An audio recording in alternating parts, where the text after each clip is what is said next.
Assalamualaikum warahmatullahi wabarakatuh.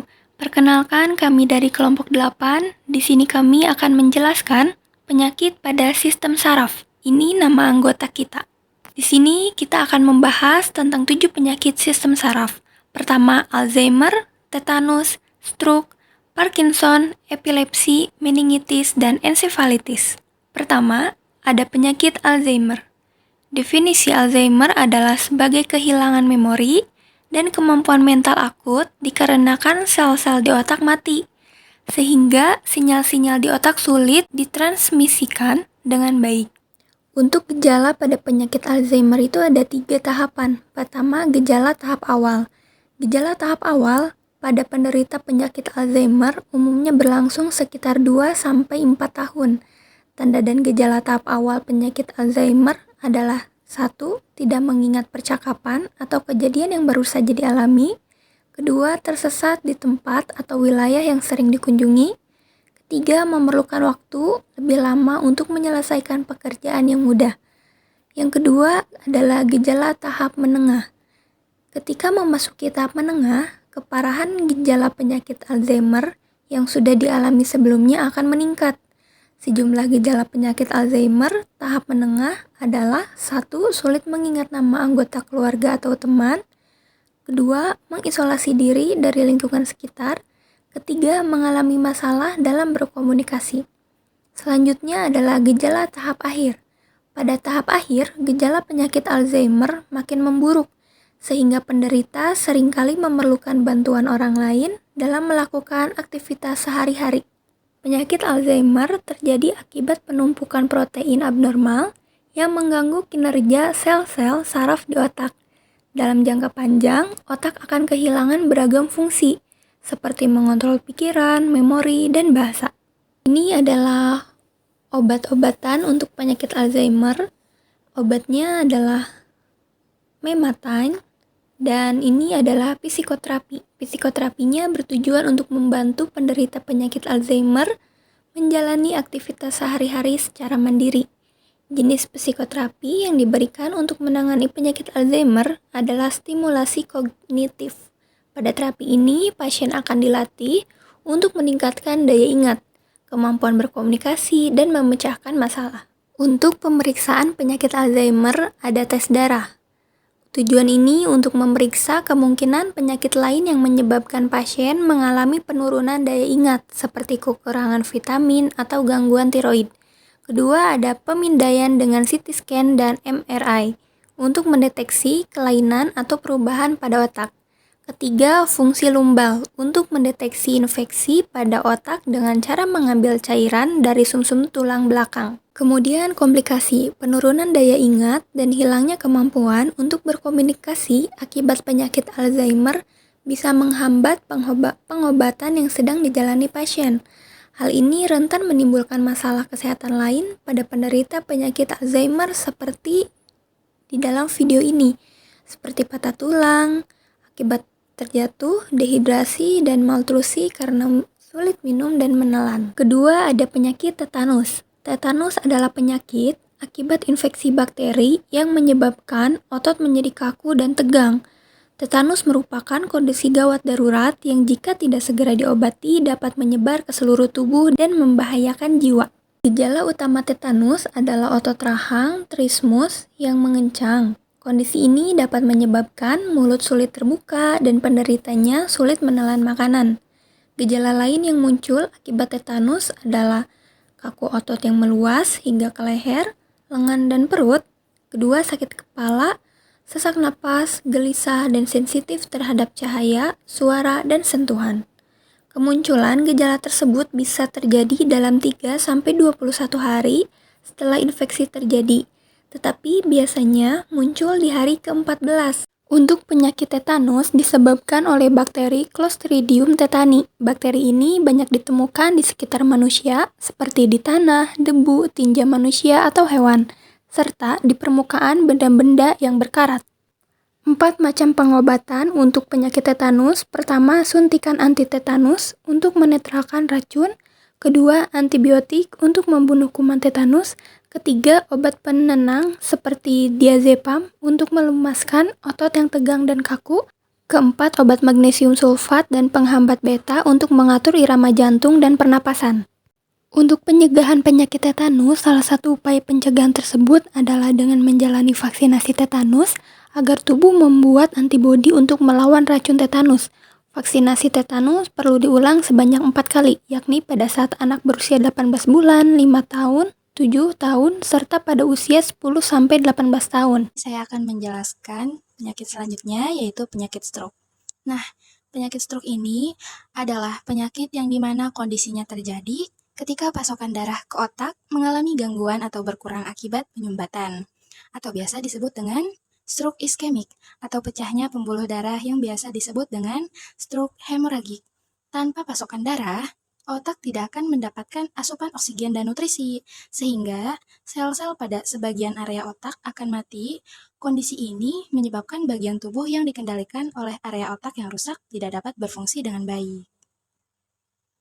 Selanjutnya, ada gejala dari penyakit stroke. Yang pertama, salah satu sisi wajah akan terlihat lebih turun dan pengidap tidak mampu tersenyum karena mulut atau mata tampak terkulai. Yang kedua, pengidap tidak mampu mengangkat salah satu lengan karena terasa lemas atau mati rasa. Tidak hanya lengan, tungkai yang berada pada sisi yang sama dengan lengan juga mengalami kelemahan. Dan yang terakhir, ucapan menjadi tidak jelas, kacau, atau bahkan tidak mampu berbicara sama sekali meski pengidap terlihat sadar. Untuk penyebabnya sendiri, stroke itu terbagi menjadi dua, ada stroke iskemik dan stroke hemoragik. Nah, untuk penyebab stroke iskemik sendiri itu terjadi ketika pembuluh darah arteri yang membawa darah dan oksigen ke otak mengalami penyempitan. Sementara, untuk stroke hemoragik adalah terjadi ketika pembuluh darah di otak pecah sehingga menyebabkan pendarahan. Selanjutnya, untuk pengobatan. Nah, pengobatan stroke iskemik ini penanganan awalnya akan berfokus untuk menjaga jalan nafas, mengontrol tekanan darah, dan mengembalikan aliran darah. Untuk pengobatan stroke hemoragik, yaitu pengobatan awalnya bertujuan untuk mengurangi tekanan pada otak dan mengontrol pendarahan. Ada beberapa bentuk pengobatan yang dilakukan, yang diantaranya ada konsumsi obat-obatan dan operasi. Nah, teman-teman, untuk pemeriksaannya sendiri, itu terbagi menjadi 5. Yang pertama, ada tes darah. Yang kedua, pemindaian dengan CT dan MRI. Yang ketiga, elektrokardiografi. Yang keempat, ekokardiografi. Dan yang terakhir, USG, Doppler karotis. Komplikasinya juga diantaranya ada deep vein thrombosis, hidrosefalus, masalah menelan atau disfagia. Nah, ini adalah cuplikan video singkat yang menerangkan bagaimana seseorang bisa dikatakan mengidap penyakit stroke.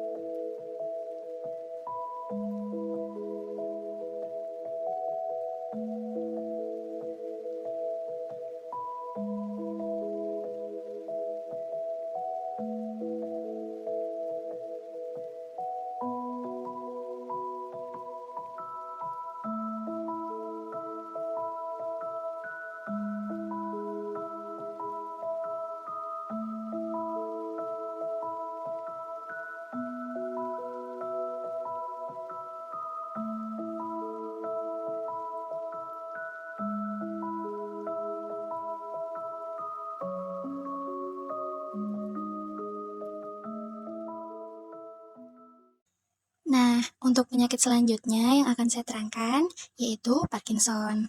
Tahu nggak sih teman-teman, apa itu Parkinson? Parkinson adalah suatu sindroma yang ditandai oleh tremor saat istirahat, yakni resting tremor, kekakuan, bradikinesia, dan hilangnya refleks postural akibat penurunan kadar dopamin. Dengan berbagai sebab sindroma ini disebut dengan sindrom Parkinson. Gejalanya yaitu tremor, gerak tubuh melambat, otot kaku, gangguan koordinasi gerak dan keseimbangan tubuh, kejang atau kram, kelainan pada postur tubuh. Penyebabnya sendiri yakni penyakit Parkinson ini terjadi ketika sel-sel saraf di otak yang disebut substantia nigra mengalami kerusakan atau kematian.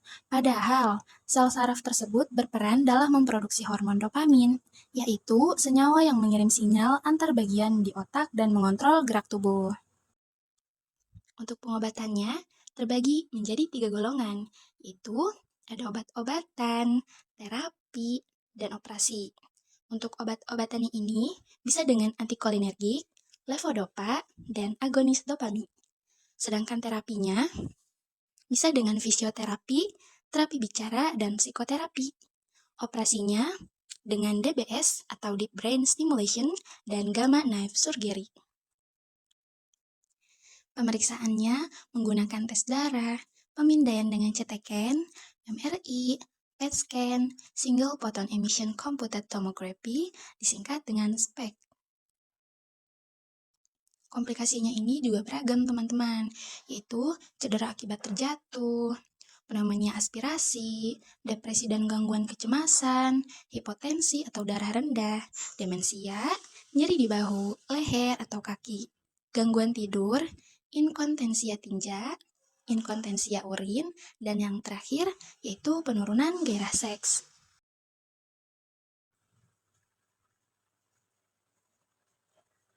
Ini Ali. Dia menderita penyakit Parkinson. Ini ada masalah pada otak. Bukan salah Ali kalau dia mengidap Parkinson. Dia tidak gila dan penyakit ini bisa menimpa siapa saja.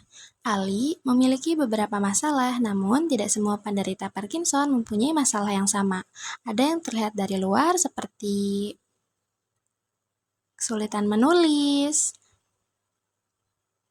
berjabat tangan, kedinginan, dan terjatuh, serta masalah dalam menunjukkan emosi. Namun, ada juga beberapa masalah yang tidak terlihat dari luar, seperti perasaan sedih, sulit tidur dan merasa lelah, masalah pencernaan, dan membutuhkan lebih banyak waktu untuk berbicara dan merespon. Permasalahan ini seringkali dimulai dari hal kecil yang akan menjadi besar. Dan sayangnya, penyakit ini tidak dapat disembuhkan. Hal ini membuat kehidupan sehari-hari menjadi sulit bagi penderita penyakit Parkinson, namun juga bagi keluarga dan teman-temannya untuk mendukung agar mereka dapat belajar tentang penyakit tersebut dan menjadi lebih baik. Untungnya, ada obat yang membantu mengatasi masalah tersebut, dan ada banyak cara untuk mengatasi penyakit ini. Dengan mendapat perawatan yang baik, penting untuk mengunjungi dokter yang tepat, mengunjungi ahli saraf untuk diagnosis dan pengobatan. Selanjutnya ada epilepsi. Apa sih epilepsi itu? Di sini kita bisa lihat, penyakit epilepsi atau AYAN adalah kondisi yang dapat menjadikan seseorang mengalami kejang secara berulang. Epilepsi bisa menyerang seseorang ketika terjadinya kerusakan atau perubahan di dalam otak. Di dalam otak manusia terdapat neuron atau sel-sel saraf yang merupakan bagian dari sistem saraf. Setiap sel saraf saling berkomunikasi menggunakan impuls listrik. Nah, di sini kita bisa lihat gejala utama epilepsi adalah kejang dan pingsan yang terjadi secara berulang. Setelah tersadar, penderita biasanya tidak bisa mengingat bahwa ia telah mengalami kejang. Teman-teman semua pasti sudah pernah atau bahkan sering mendengar gejala epilepsi ini, hanya saja nama lain penyakitnya yang baru kita dengar. Di sini diterangkan bahwa epilepsi terjadi akibat pola aktivitas listrik yang tidak normal di otak. Belum diketahui secara pasti apa yang menyebabkan kondisi tersebut. Nah, di sini juga tertulis ada beberapa faktor yang dapat meningkatkan resiko seorang untuk terkena epilepsi. Pertama, terlahir prematur, terlahir dengan kelainan otak, terlahir dengan kondisi kekurangan oksigen, mengalami pendarahan otak, menderita tumor otak, dan juga memiliki keluarga kandung yang menderita epilepsi. Nah, apakah teman-teman tahu apa sih upaya untuk pengobatan epilepsi ini? Sebagai jawabannya, yuk kita simak ke halaman selanjutnya. Nah, di sini teman-teman bisa lihat ada 3 macam pengobatan, seperti minum obat-obatan yang sudah disebutkan, terapi, dan juga operasi. Apakah sampai di sini bisa langsung sembuh? Tentu saja tidak. Ada beberapa upaya lagi, seperti ternyata pemeriksaan juga salah satu upaya yang dibutuhkan untuk pengobatan epilepsi loh. Bisa kita lihat di situ ada tes darah, pemindaian dengan CT scan, juga rekam otak. Ada catatan penting untuk para penderita epilepsi. Nah, perlu diketahui, meski jarang terjadi, epilepsi juga dapat menimbulkan komplikasi yang mengancam jiwa, seperti status epileptikus dan juga kematian mendadak. Meningitis adalah penyakit yang terjadi karena ada peradangan atau inflamasi pada selaput otak yang bernama meningen. Selaput ini merupakan lapisan pelindung yang menyelimutnya otak dan saraf tulang belakang. Kondisi ini seringkali sulit untuk dikenali karena gejala yang muncul pada awal penyakit terjadinya cenderung menyerupai flu, demam, atau sakit kepala.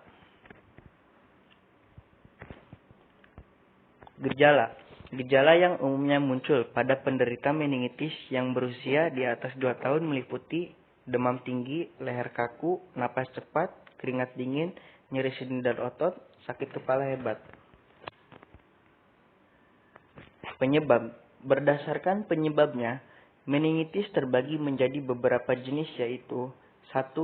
Meningitis bakterialis, 2. Meningitis virus, 3. Meningitis jamur, 4. Meningitis parasit. Pengobatan. Meningitis virus Axilofir, meningitis bakterialis Cefotaxime dan Cefotriaxone, meningitis jamur Amphotericin BA. Pemeriksaan. 1. Tes darah. 2. Pemindaian dengan CT scan dan MRI. 3. Lubal fungsi. 4. Tes PCR.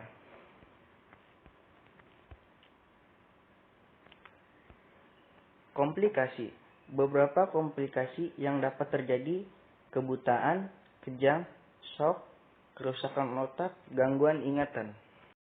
Ensefalitis, radang otak atau ensefalitis adalah peradangan pada jaringan otak yang dapat menyebabkan gejala gangguan saraf. Gejala yang ditimbulkan dapat berupa penurunan kesadaran, kejang, atau gangguan dalam bergerak.